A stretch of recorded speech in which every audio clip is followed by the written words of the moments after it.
Hello everyone. तो आज हम बात करने वाले हैं लॉसेस इन ट्रांसफार्मर की। जो ट्रांसफार्मर होता है उसमें कितने तरह की लॉसेस होती हैं।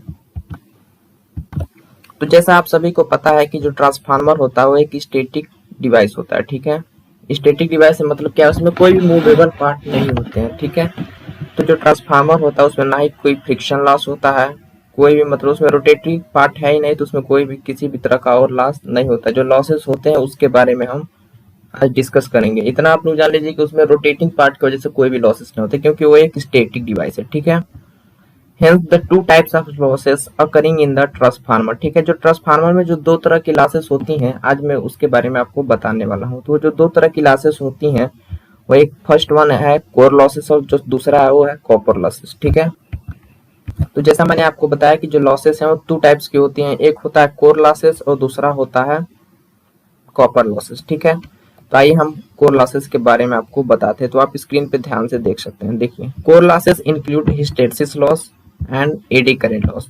यानी कि जो कोर लॉसेस होते हैं ये ऑलरेडी ये खुद भी टू टाइप्स की होती हैं, जो होता है हिस्टैरिसीस लॉस और एडी करंट लॉस। ठीक है, practically the core loss is same at all loads. जो कोर लॉसेस होता है वो प्रैक्टिकली मतलब ऑल लोड पे जब हम ट्रांसफार्मर की सेकेंडरी साइड पे लोड अप्लाई करने जाते हैं फिर भी वो जो कोर लॉसेस है वो कांस्टेंट होता है, पर जो कॉपर लॉसेस होता है वो कांस्टेंट नहीं होता, वो वेरिएबल होता है लोड के साथ। ठीक है, इसके बारे में हम आपको आगे बताते हैं। ठीक है, these losses are minimized by using core of steel of high silicon content and by using very thin laminations। ये सब हम आपको आगे बताते हैं। आप आगे आ जाइए, हिस्टैरिसीस लॉस क्या है इसके बारे में हम आपको पहले थोड़ा बताएं। ठीक है, देखिए हिस्टैरिसीस लॉस क्या है। Hysteresis loss is caused by magnetizing and demagnetizing of the core as a current flow in the forward and reverse direction by AC supply। इसका मतलब क्या है, आप लोगों ने कोर के बारे में थोड़ा बहुत जरूर पढ़ा होगा कि जो ट्रांसफार्मर का कोर होता है वो किस मटेरियल का होता है, यानी कि वो मैग्नेटिक मटेरियल का होता है। ठीक है, इतना आप लोगों को क्लियर है। तो मैग्नेटिक मटेरियल वो पैरामैग्नेटिक या फिर फेरोमैग्नेटिक ये भी आप लोगों ने सुना होगा। तो जो मैग्नेटिक मटेरियल्स होते हैं उसमें डोमेन्स का फॉर्मेशन होता है, डोमेन्स का फॉर्मेशन होता है, तो जिसमें अलग अलग डायरेक्शन में डाइपोल होते हैं। ठीक है, जो डाइपोल होते हैं वो अलग अलग डायरेक्शन में अलाइनमेंट होते हैं, और जैसे उस पे मैग्नेटिक फील्ड या मैग्नेटाइजिंग फोर्स अप्लाई किया जाता है तो एक किसी पार्टिकुलर डायरेक्शन में ओरिएंट हो जाते हैं। इसका मतलब क्या है कि जैसे मैग्नेटाइजिंग फोर्स या किसी मैग्नेटिक फील्ड में मैग्नेटिक मटेरियल को रखा जाता है तो उनके डाइपोल जो है किसी एक पार्टिकुलर डायरेक्शन में हो जाते हैं और उनके पास खुद की भी एक मैग्नेटाइजिंग प्रॉपर्टी आ जाती है जिसको मैग्नेटाइजेशन बोलते हैं। फिर इस रिवर और ठीक रिवर्स कंडीशन में क्या होगा, जब आप क्या करेंगे, जो मैग्नेटाइजिंग फोर्स आप उस मैग्नेटिक मटेरियल के ऊपर लगाए हैं या फिर जो मैग्नेटिक फील्ड में उसको रखे हैं, अगर उसकी वैल्यू को आप डिक्रीज कर रहे हैं तो उसको हम क्या कहेंगे, demagnetisation of that magnetic material. तो ये ट्रांसफार्मर में कैसे होता है, देखिए आपको पता है कि जो प्राइमरी साइड पे जो करंट हम अप्लाई करते हैं वो एसी करंट होती है। ठीक है, एसी सप्लाई होती है। तो जो एसी करंट आपको पता है कि साइनसॉइडल नेचर का होता है, यानी कि एक बार करंट, इसका कुछ वेवशेप आपको पता है कैसा होता है, एक बार करंट पॉजिटिव में होती है और एक बार करंट नेगेटिव में होती है, यानी कि एक बार ये फॉरवर्ड डायरेक्शन में होती है और एक बार रिवर्स डायरेक्शन में होती है। तो इससे आपको क्या पता चल रहा है, इससे आपको ये पता चल रहा है कि जो मैग्नेटाइजिंग फोर्स है, क्योंकि करंट की वजह से मैग्नेटिक फील्ड होगा जो मैग्नेटाइजिंग फोर्स लगाएगा मैग्नेटिक मटेरियल पे। ठीक है, तो एक बार वो मैग्नेटाइज होगा जब वो पॉजिटिव डायरेक्शन में होगा, और जब पॉजिटिव डायरेक्शन में ही जब वो जीरो की ओर टेंड करेगा तो डीमैग्नेटाइज होने लगेगा जो मैग्नेटिक मटेरियल होगा। ठीक है, अभी और डीपली हम आपको हिस्टैरिसीस लूप से आप इसको समझाते हैं। ठीक है, एज द मैग्नेटिक फोर्स, यानी मैग्नेटाइजिंग फोर्स जो यहाँ पे लिखा हुआ है इसके आगे करंट लिखा हुआ है, क्योंकि मैग्नेटाइजिंग फोर्स करंट की वजह से तो होगा, करंट होगी तभी मैग्नेटिक फील्ड होगा। As magnetising force increases the magnetic flux increases. ये भी क्लियर है, मैग्नेटिक फील्ड है तो मैग्नेटिक फ्लक्स है। But when magnetising force current is decrease, magnetising force and current decrease, the magnetic flux does not decrease at the same rate but less.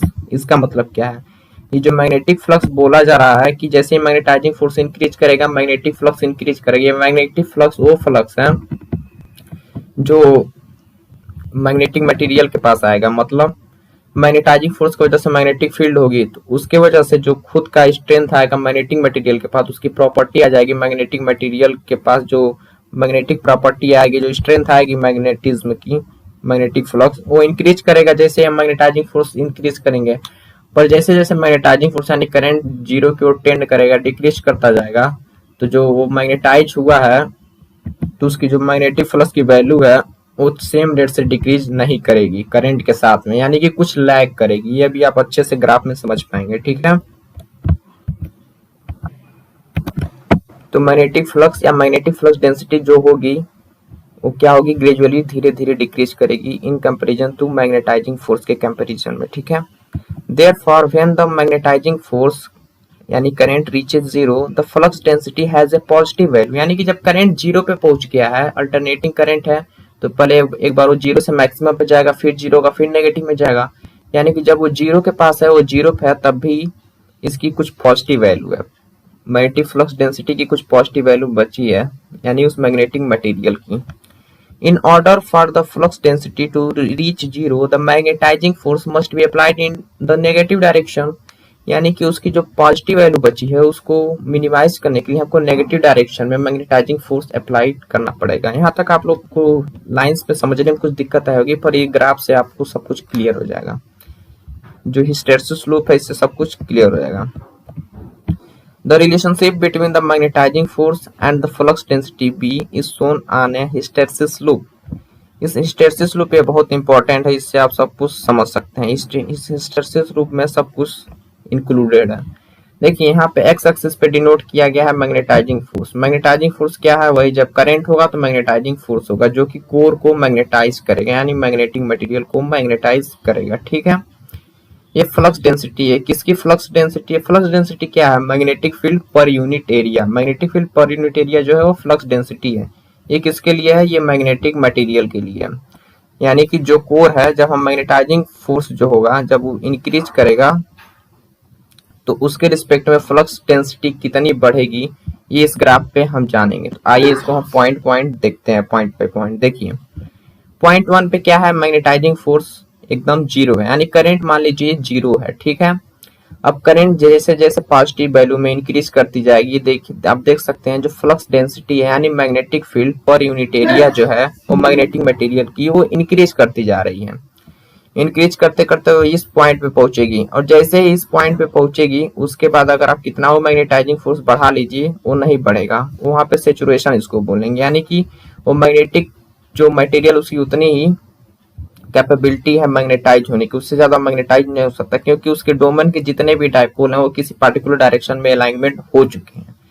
अब क्या होगा, जैसे ही करंट जीरो की तरफ फिर से डिक्रीज होना स्टार्ट करेगी, यानी मैग्नेटाइजिंग फोर्स जैसे जैसे डिक्रीज करेगा, जो फ्लक्स डेंसिटी आप देख सकते हैं वो भी डिक्रीज कर रहा है।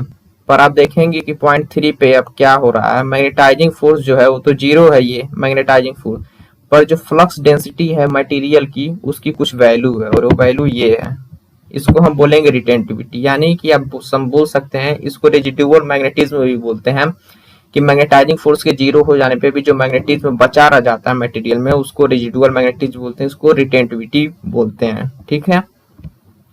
तो अब इस पॉजिटिव वैल्यू को अगर जीरो करना है तो हमको मैग्नेटाइजिंग फोर्स नेगेटिव डायरेक्शन में अप्लाई करना पड़ेगा, ठीक है। तो जब मैग्नेटाइजिंग फोर्स नेगेटिव डायरेक्शन में, यानी करंट अब नेगेटिव डायरेक्शन में आ गए, लेकिन अब भी जो फ्लक्स डेंसिटी वो पॉजिटिव में है, ठीक है। तो जैसे ही करंट नेगेटिव में आएगी, मैग्नेटाइजिंग फोर्स नेगेटिव डायरेक्शन में आएगा, वो धीरे धीरे डिक्रीज करना चालू होगा। तो जब करंट इतनी नेगेटिव में होगी, इतनी मैग्नेटाइजिंग फोर्स इतनी नेगेटिव में पहुंची होगी, तब ये जो होगा यहाँ से जीरो होगा। इतना जीरो करने के लिए हमको इतना ज्यादा फोर्स अप्लाइड करना पड़ा, ठीक है।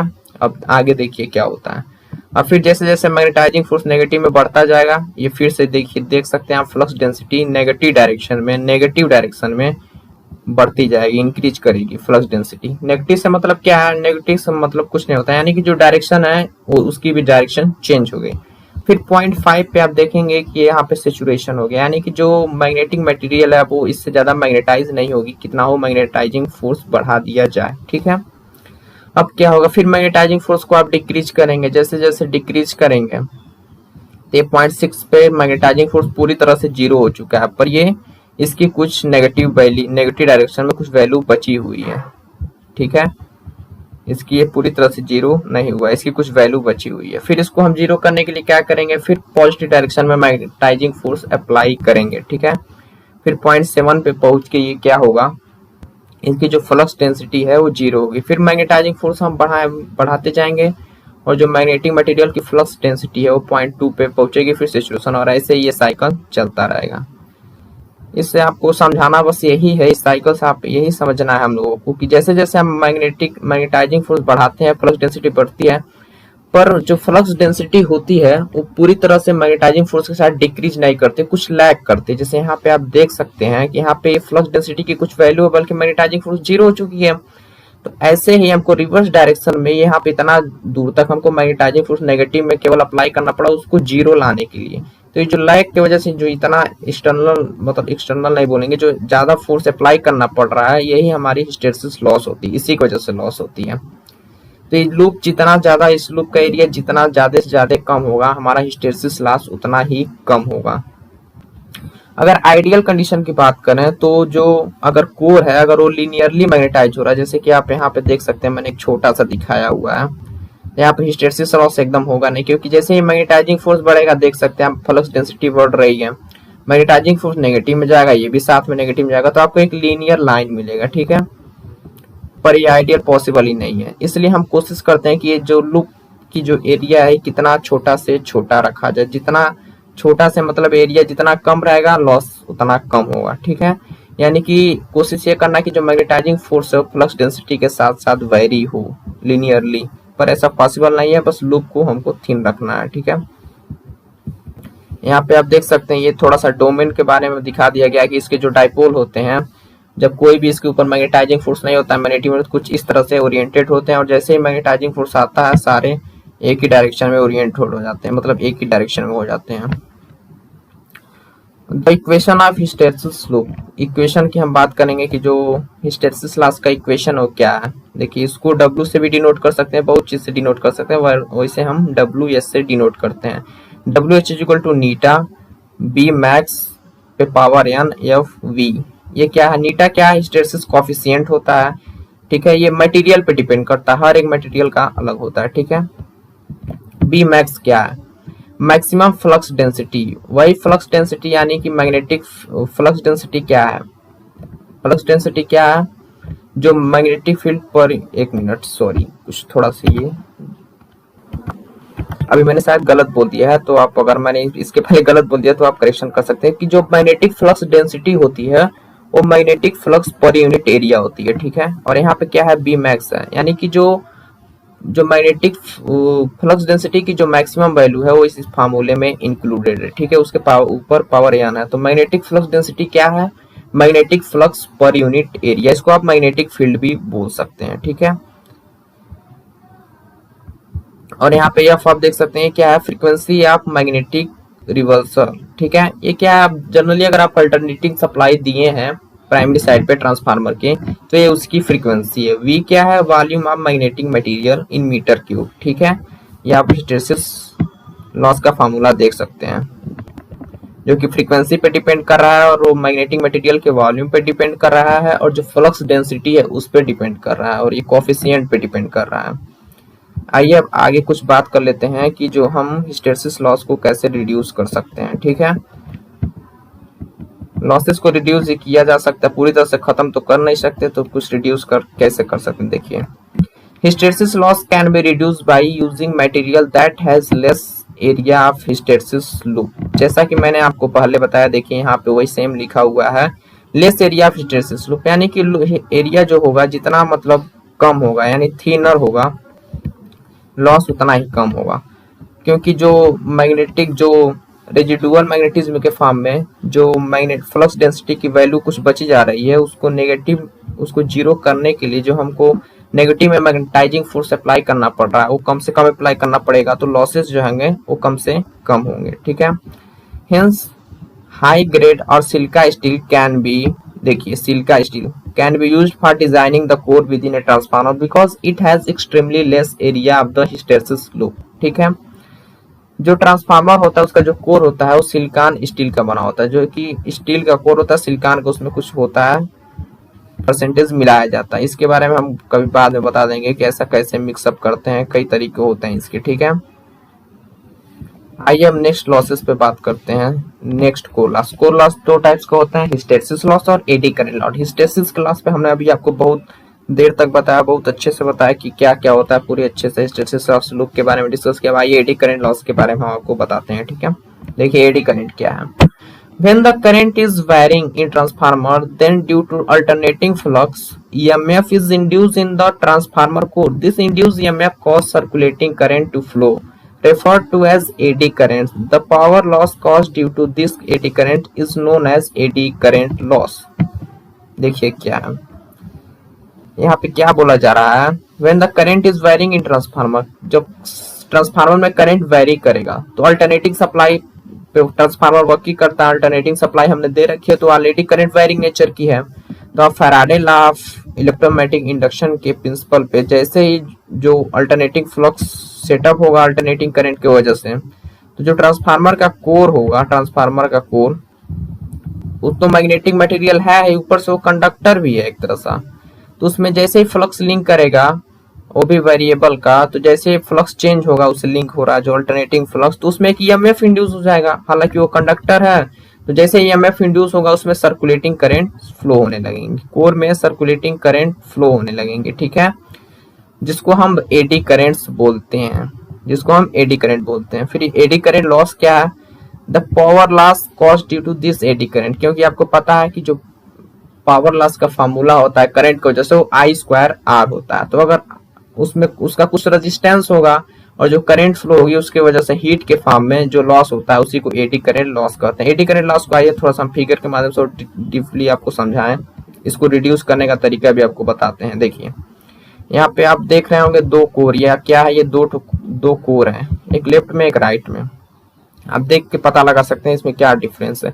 ये एक सॉलिड कोर है और ये एक लेमिनेटेड फॉर्म है। लेमिनेटेड से मतलब क्या है, इस कोर को पतले पतले पत्तियों में काट दिया गया है और इसके बीच में इंसुलेशन से इसको जोड़ा गया है। इससे क्या फायदा होगा ये पहले हम बता देते हैं। देखिए आपको पता है कि कंडक्टर का जो एरिया होगा जितना ज्यादा होगा रेजिस्टेंस उतना कम होगा, ये आपको क्लियर है। तो यहाँ पे देखिए इसका रेजिस्टेंस कम होगा क्योंकि इसका एरिया बहुत ज्यादा है, ठीक है। तो जैसे इस पे फ्लक्स लिंक करेगा तो इस पे सर्कुलेटिंग करंट फ्लो होगी, तो जब इसके रेजिस्टेंस कम होगा तो ज्यादा से ज्यादा करंट फ्लो होना चाहिए, फ्लो करेगी, और आई स्क्वायर लॉस ज्यादा होगा क्योंकि आई स्क्वायर में तो आई पे हम ज्यादा डिपेंड करेंगे, जितना करंट उतना हीट के फॉर्म में लॉस, ठीक है। और यहाँ पे क्या होगा, पतली पतली हो जाने से क्या होगा, यहाँ पे इसका रेजिस्टेंस कम हो जाएगा क्योंकि जितना जितना एरिया जितना कम होगा रेजिस्टेंस उतना कम होगा। तो जो है यहाँ पे करंट आप देख रहे हैं, ये करंट तो होंगी पर इसका मैग्नीट्यूड बहुत कम होगा क्योंकि रेजिस्टेंस की वजह से ज्यादा फ्लो नहीं कर पाएंगे, इसका मैग्नीट्यूड बहुत कम होगा, इसलिए इसमें लॉसेस कम होंगे। लॉसेस तो होंगे पर कम होंगे, ठीक है।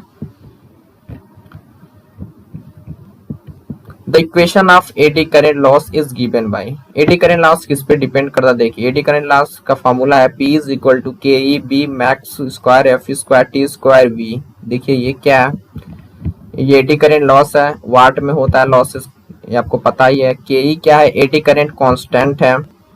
बी क्या है, फ्लक्स डेंसिटी है, पर यहाँ पे बी मैक्स रहेगा, ठीक है, ये आप लोग कर लीजिएगा। ये बी मैक्स है, फ्लक्स डेंसिटी, फ्लक्स डेंसिटी क्या है, magnetic flux per unit area, ठीक है, ये उसकी मैक्सिमम वैल्यू। और फ्रीक्वेंसी एफ क्या है, फ्रीक्वेंसी है। टी क्या है, मटेरियल थिकनेस, देखिए हम पहले ही बताए हैं मटेरियल थिकनेस, ठीक है, यानी कि मटेरियल थिकनेस जितना ज्यादा होगा, देखिए यहाँ पे स्क्वायर है, उतना ज्यादा एडी करंट लॉस होगा, आप लोग सोच सकते हैं, इसलिए लेमिनेशन का ट्रांसफार्मर में यूज किया जाता है। वी क्या है, वॉल्यूम है, ये भी क्लियर है, अगर आप लेमिनेशन यूज करेंगे तो वॉल्यूम भी कम हो जाएगा। तो मेनली हम लोग क्या करते हैं, इसको थिकनेस जो है वो कम कर देते हैं लेमिनेशन करके। फ्रीक्वेंसी आप चेंज नहीं करेंगे, यही दो ऑप्शन है हमारे पास, इसलिए हम क्या करते हैं, लेमिनेटेड कोर का प्रयोग करते हैं, ठीक है। अभी तक हमने क्या पढ़ा, कोर लॉसेस के, इतने देर से हमने पढ़ा, ठीक है। अब हम बताएंगे कि आपको कॉपर लॉस क्या होते हैं। कोर लॉसेस कितने तरह के होते हैं, हिस्टेरिसिस लॉस और एडी करंट लॉस, हम दोनों के बारे में आपको बता दिया, उसको रिड्यूस कैसे करें ये भी बता दिया। अब कॉपर लॉस के बारे में डिस्कस कर लेते हैं, ये सिंपल है। देखिए the loss which is produced due to the ohmic resistance of transformer winding, due to resistance of winding wire, heat is produced in winding which called copper loss। Simple है, जो transformer की primary winding होगी और secondary winding होगी तो उस दोनों का रेजिस्टेंस होगा, ठीक है। तो रेजिस्टेंस होगा तो आई स्क्वायर आर, आपको फार्मूला पता ही है। तो जो टोटल कॉपर लॉस होगा ट्रांसफार्मर का जो टोटल कॉपर लॉस होगा उसका जो फार्मूला होगा आप देख सकते हैं, I1 square R1 plus I2 square R2 means जो प्राइमरी बाइंडिंग में करंट फ्लो हो रही है I1 है और उसका रेजिस्टेंस R1 है, और I2 क्या है I2 स्क्वायर, I2 जो है वो सेकेंडरी बाइंडिंग में जो करंट फ्लो हो रही है, और R2 क्या है सेकेंडरी बाइंडिंग का रेजिस्टेंस है। इन दोनों को ऐड करेंगे तो ओवरऑल जो ट्रांसफार्मर का वो कॉपर लॉस है वो आपको मिल जाएगा। ठीक है, कुछ और पॉइंट्स पर डिस्कस कर लेते हैं। The value of copper loss is found from short circuit test. ये एक टेस्ट होता है जिसकी मदद से जो ट्रांसफार्मर में कॉपर लॉस होती है उसकी वैल्यू को, एग्जैक्ट वैल्यू को हम पता कर सकते हैं। ठीक है, the copper loss is depend upon the load. ये बहुत इंपॉर्टेंट पॉइंट है, इसको आप लोग ध्यान से देखिए और याद रखिए, क्योंकि जो आपने अभी तक यही पढ़ा कि कोर लॉसेस टू टाइप्स के होते हैं, हिस्टैरिसीस लॉस और एडी करंट लॉस। तो वो जो लॉसेस होती हैं वो लोड पे डिपेंड नहीं करती, वो हमेशा किसी न कोई भी ट्रांसफार्मर हो वो हमेशा कांस्टेंट होती हैं, उसको पता करने के लिए ओपन सर्किट टेस्ट किया जाता है। पर कॉपर लॉसेस होती हैं वो लोड पे डिपेंड करती हैं। लोड पे क्यों डिपेंड करती हैं कि जैसे जैसे लोड का डिमांड होगा I1 I2 की वैल्यू चेंज होगी। I1 क्या है, करंट, लोड का डिमांड ज्यादा होगा तो करंट ज्यादा जाएगी क्योंकि पावर का डिमांड बढ़ रहा है। और copper loss is proportional to the square of current, ये आपको पता ही है। तो यहाँ पे आपको क्लियर हो गया, आज क्या क्लियर हुआ कि ट्रांसफार्मर एक स्टैटिक डिवाइस है। स्टैटिक डिवाइस मतलब कोई भी क्या बोलते हैं, रोटेटिंग पार्ट्स है नहीं, तो कोई भी फ्रिक्शन टाइप का लॉस है नहीं। जो लॉसेस हैं टू टाइप्स के हैं, कोर लॉसेस, कॉपर लॉसेस। ठीक है, कोर लॉसेस कितने तरह के हैं, टू टाइप्स के हैं, हिस्टैरिसीस लॉस और एडी करंट लॉस। और आपका एक कॉपर लॉस हो गया। हिस्टैरिसीस लॉस क्यों होता है, कोर के मैग्नेटाइजेशन और मैग्नेटाइजेशन की वजह से। शॉर्ट में अगर हिस्टैरिसीस लॉस को समझना है तो आप समझ सकते हैं कि जो कोर का मैग्नेटाइजेशन और डीमैग्नेटाइजेशन है वो मैग्नेटाइजिंग फोर्स के साथ लैग करता है, उसी की वजह से हिस्टैरिसीस लॉस होता है, अकर होता है, ये उसका रीजन है। ठीक है, एडी करंट लॉस आप समझ सके हैं क्यों हुआ है, कॉपर लॉस आपको पता चल गया। तो आज के वीडियो में बस इतना ही। वीडियो अच्छा लगा हो तो चैनल को सब्सक्राइब कर सकते हैं। Thank you.